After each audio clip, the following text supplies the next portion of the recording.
Vous êtes la stagiaire? Non, je suis le professeur. J'ai vu un film de boules qui commençait exactement de la même façon. De la misogynie, comme c'est original. Donnez-moi votre nom. Trent.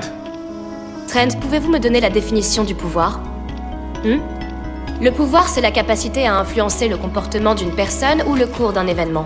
C'est ce que j'ai. J'ai le pouvoir de vous virer de ce cours et de vous mettre un 0.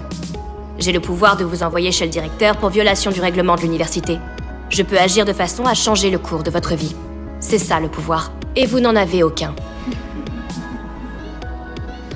On sait que le premier véritable contact de l'explorateur Christophe Colomb avec les natifs américains fut le peuple arawak dans les Bahamas. Et voici ce qu'il a écrit à ce propos dans son journal. Ils ont volontiers échangé avec nous toutes leurs possessions.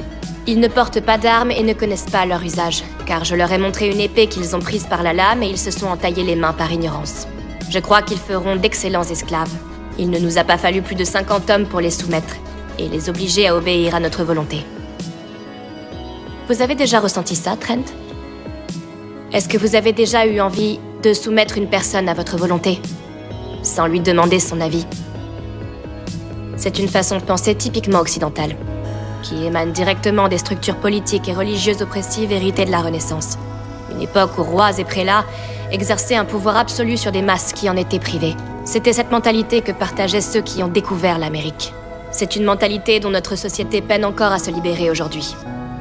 L'histoire que vous connaissez n'est qu'une justification que la culture dominante tente de donner à ses actions. Ce n'est pas ça que j'enseigne. J'enseigne ce qui s'est passé.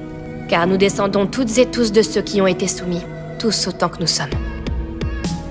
Vous en êtes bien sorti. Vous étiez nerveuse? J'étais terrifiée. Madame... Lang, Madame Lang, je suis désolé. Je voulais pas... Je pensais pas mal, je voulais juste... je sais ce que vous vouliez. Je suis désolé. Je n'hésiterai pas à vous virer si vous insultez encore quelqu'un dans mon cours. Mais j'accepte vos excuses. Merci. C'est votre premier jour et vous gagnez déjà les cœurs et les esprits, on dirait.